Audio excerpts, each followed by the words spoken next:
going to repeat it again.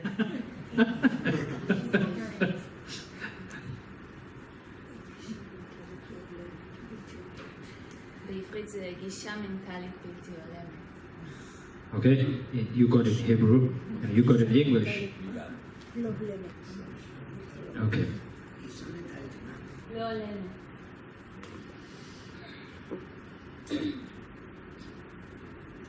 So I have explained a little bit. So up to now, let's do the analytical meditation. And so you can stay on the chair, no problem, no problem. No problem. You can sit on the chair. The most important is your mind. Be with your mind. Okay.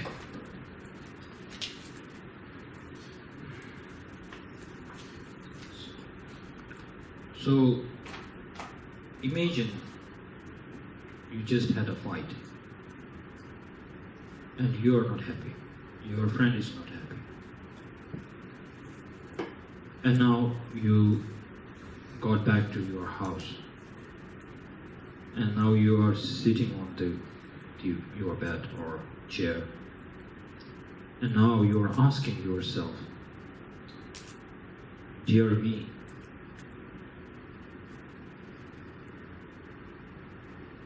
something bad happened today,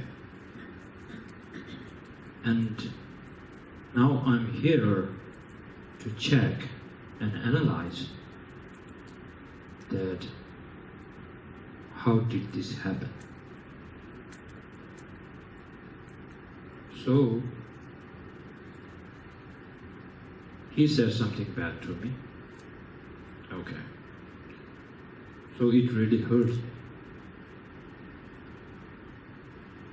So I have a right to say something bad to him. I did it. Still I'm not happy.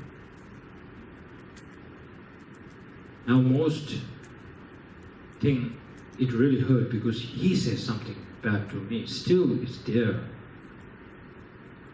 And now you have to say, okay, I cannot forgive him now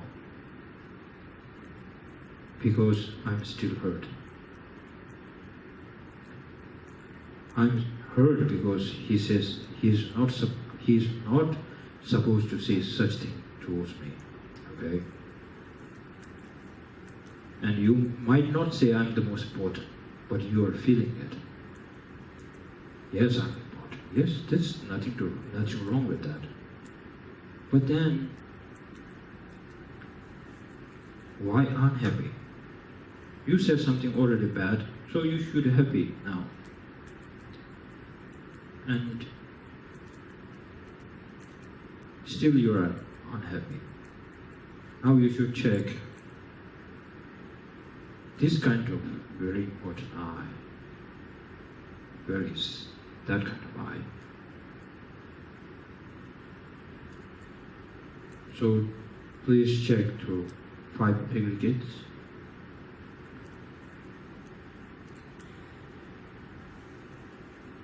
Go to your physical body.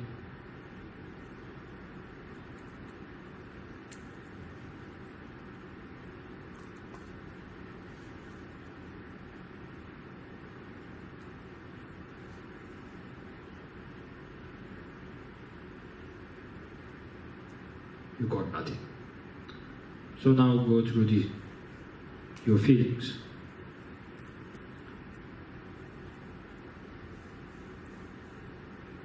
It's difficult to answer.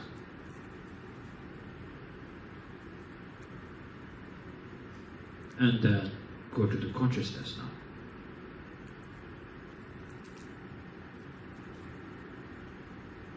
Still not clear answer.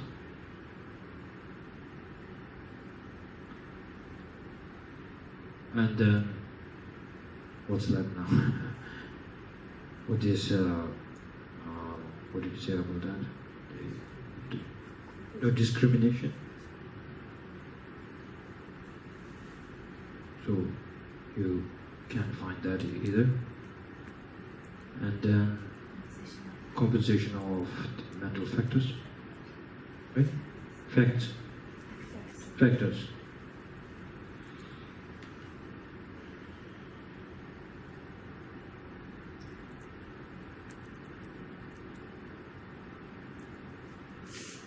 If somebody find an answer, you can tell me.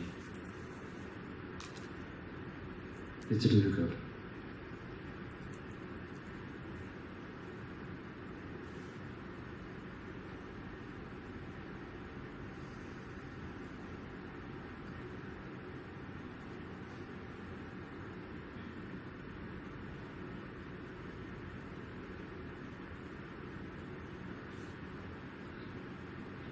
Okay, that's enough. So now,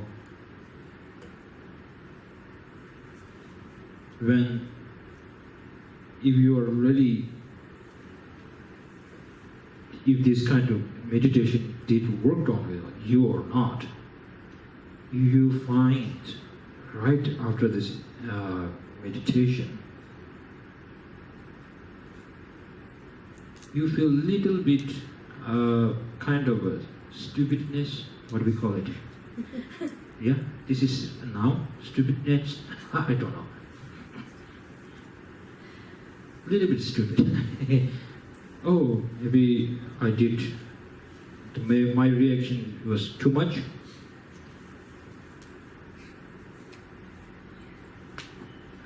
If you feel this way,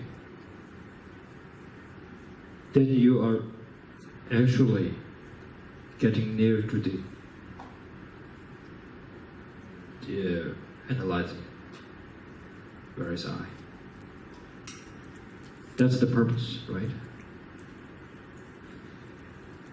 So then, sometimes when we do this kind of meditation, we might find, like, as just explained, we might feel like, if there's no such thing as I, then what? So then, don't worry about it. Then feel like, I can feel, I can smell, it functions. So there's I for sure. A great master of Tibet, Tsenzhab. So he wrote in one of his textbooks, if you try to analyze where is that fire, so then you go to the wood, that's wood. So then you see these little flames by each, you cannot say this is the whole fire there. All you take it out, there's no such thing as fire, like the water, the bottle.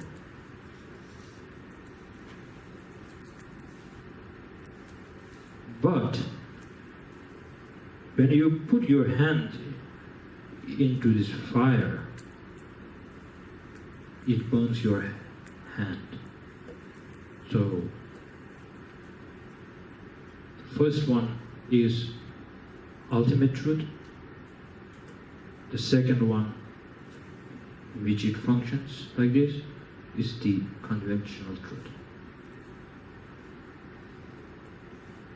So, remember, both has, at the end, has the truth on it. Because we love truth. So when you want any information from somebody, then when people gossip, then you say, is it true? And then you say, yeah, I heard it. Don't you believe me? And then it becomes truth, right? So we love the truth, but by nature we love the truth. So that's why the ultimate truth is the truth that has analyzed and experienced by what we call Bhagavad Gita. Aryas. Yes. Yeah, and English Arya, Paul. Arya? The superiors? The Oh. superiors. The superiors. Superiors. The who? Just I put like this. Oh, that's good, right? So what makes them superior is they have seen the reality. That reality is the ultimate truth. No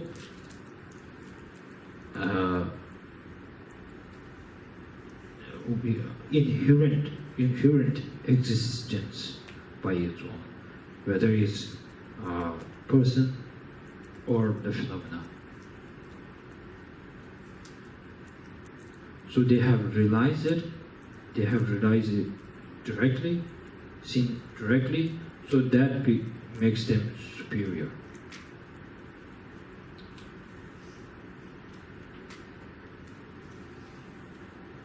So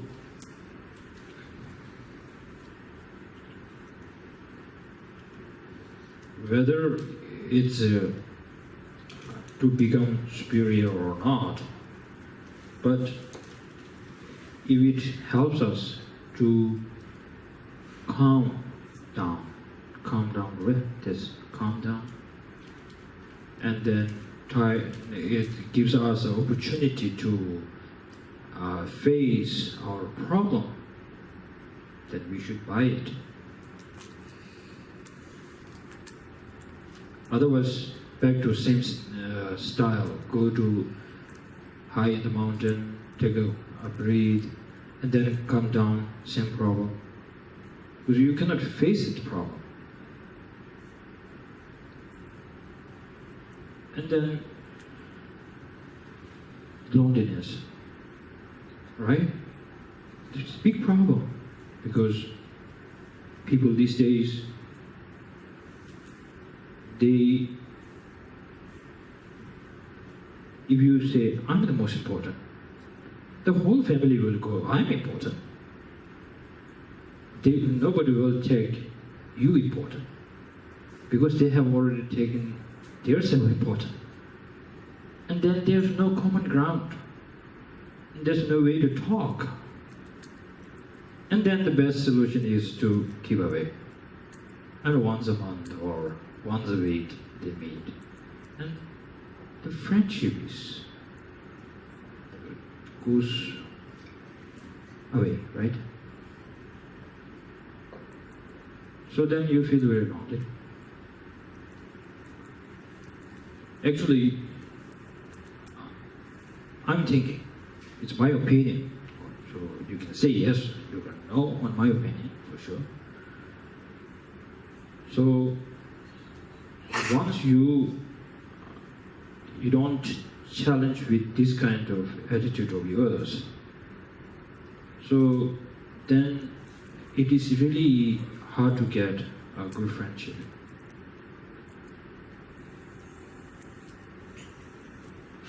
So that's why one of the great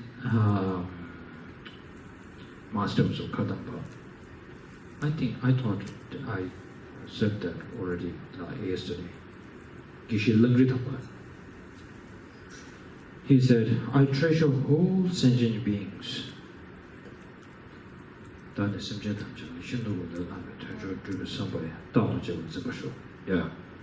I treasure them because I have something most important thing to achieve. So that important task that he's looking for and why he is respecting all the sentient beings is the bodhicitta. Bodhicitta is none other than to benefit others and taking responsibility. I am the one who will do and help all the sentient beings from the suffering. So then in the second verses, he continues that we have to, in order to achieve this kind of practice, then you have to, there's power capacity. You lower yourself a little bit. Don't simply not just Tsenzhab 주변 상반이 따르지만 강수는 쪽에서 당연히 문제 면다시 시한을 선포하고 초도 집어서 보셔. Whoever I met with, I will see that person more important than me.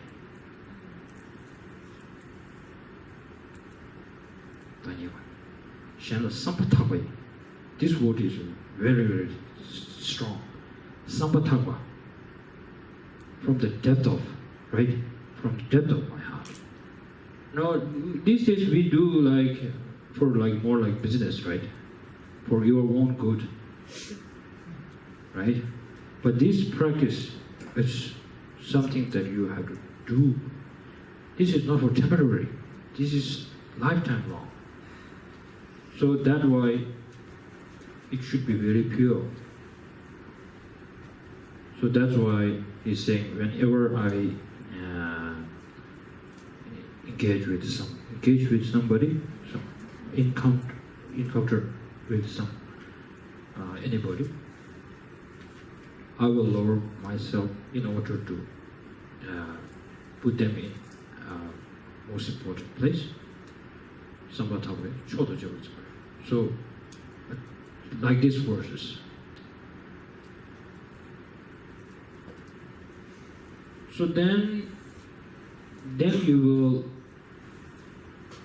for example, this practice, if you look, it looks like you might feel it's really beautiful, but it's really hard to practice.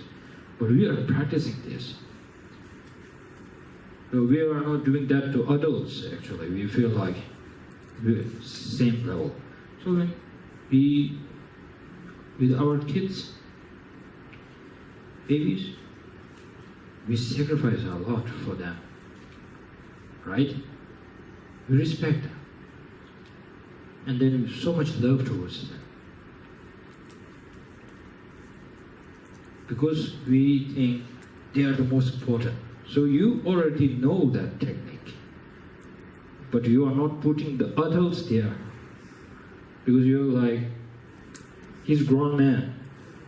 And he's this discrimination, right?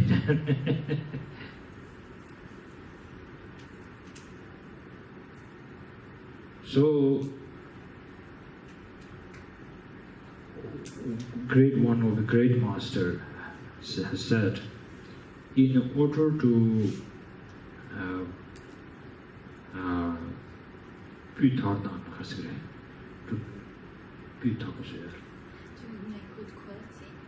to make good quality of bodhicitta, you need the help of emptiness. Because emptiness, the bodhicitta is also talking about this exchanging self and other.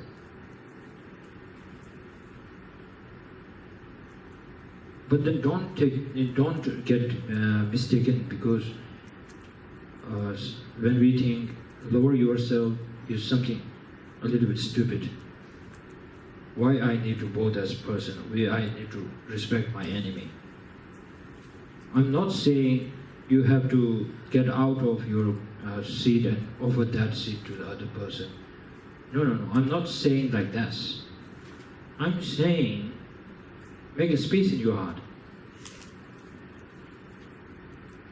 Right? So then you can bring that person in order to generate your compassion. You need to open your heart a little bit. Otherwise, there's no room for nobody, actually. Not your enemy. And that person I really don't know, I don't care. You pull that out. Then maybe only your family, and in your family, okay, my father, okay, we don't get along. Mother, okay, you pull everything out. Then in the compassion, you are the only one. That's not compassion.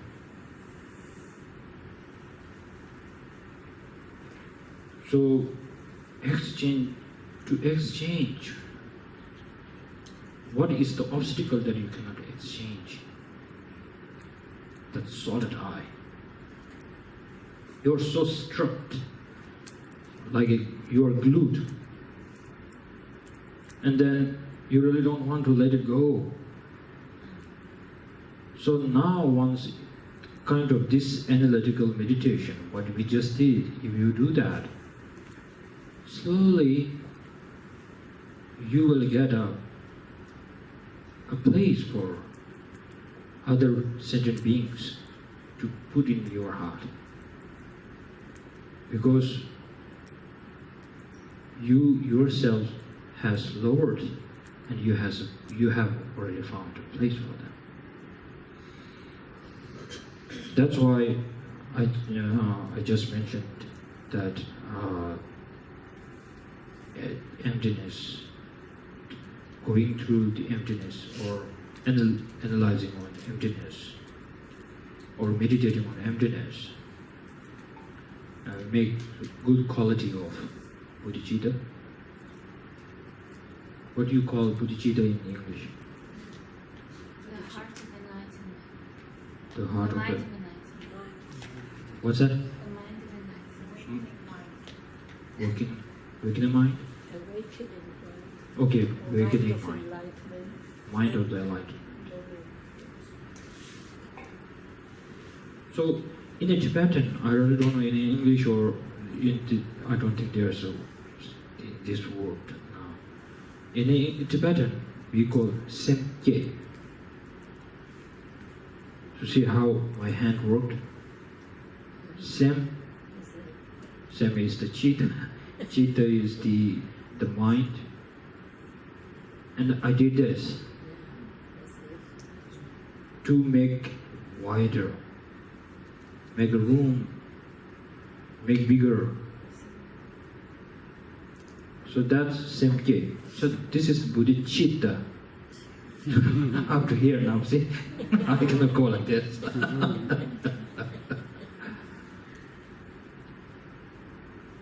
So these two are the things Buddhists should be proud of, I think.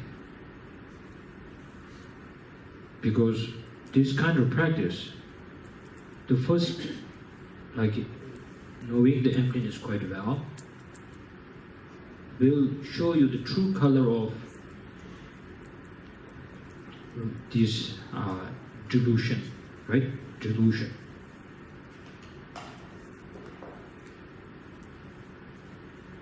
And then second one, we have self-cherishing, right? Self-cherishing. And the self-cherishing is something that it won't give a space inside you for others to be, what is it for me? Yes. Okay. Special delivery. Oh, okay. Going wider.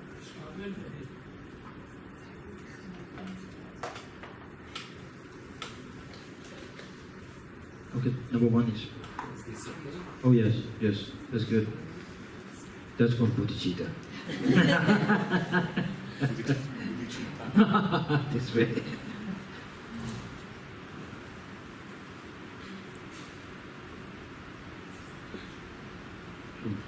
We do have time, right? 2, 3. Yes. So in the materialistic world, Yep. they will say that they call it an orphanage syndrome or a pleaser, compulsive pleaser. Uh-huh. When you are, they say, like in an orphanage, all the kids, they try to be nice Uh-huh. because they're looking for somebody to adopt them. Okay. If you are nice towards the other, they say you have an orphanage syndrome. Oh, I or see. you are a compulsive pleaser. Okay, I see. This is how they say it in Islam. Yeah. If you're nice, if you practice this, because everything is like status, Mm-hmm. and when you are a higher status, you're supposed to be mean to the lower. Oh. That's how your status goes. Mm-hmm. Mm-hmm. How mean, how much you look down at people. Yeah. So I'm glad that this kind of practice is going on. So yeah.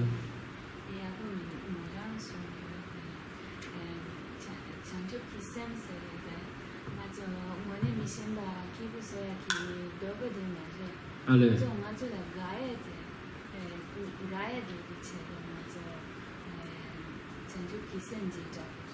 Ale 혼주.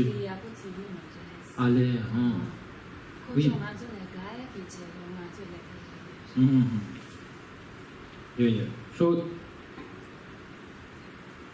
before, when I explained about bodhicitta, the verse is saying that I lower myself and I put others above me.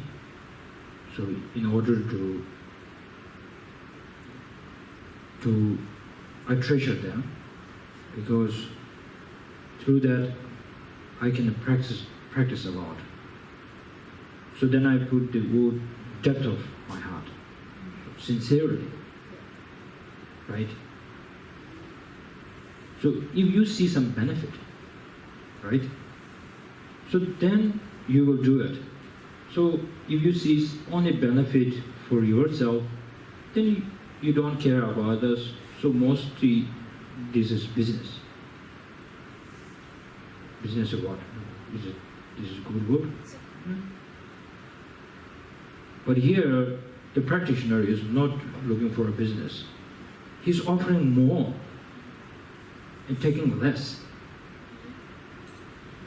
And so in order to help this person, he's generating the compassion. He's generating this the bodhicitta.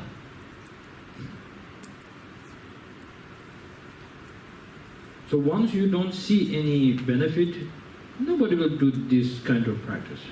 So you have to see, that's why I'm saying, if the analyzing on this emptiness really helps you to abandon or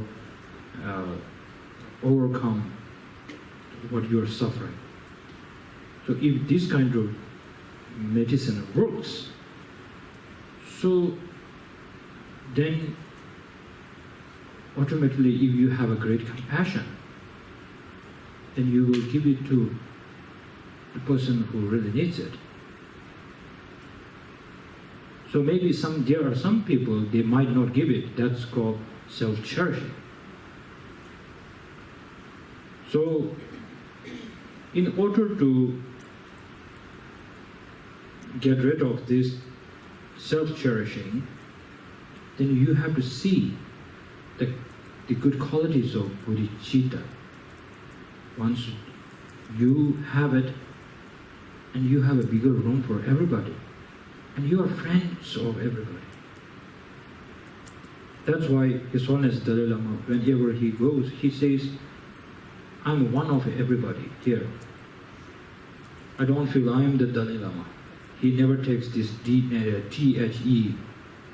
He takes that off. And also Dalai Lama whole title. And he just comes near to us. So he knows this won't work to help other sentient beings. So he is saying, I'm a same human as you, and then he comes near to our heart to help us. So this is something, a sign of there's no self-cherishing. So if you don't do it sincerely, then anything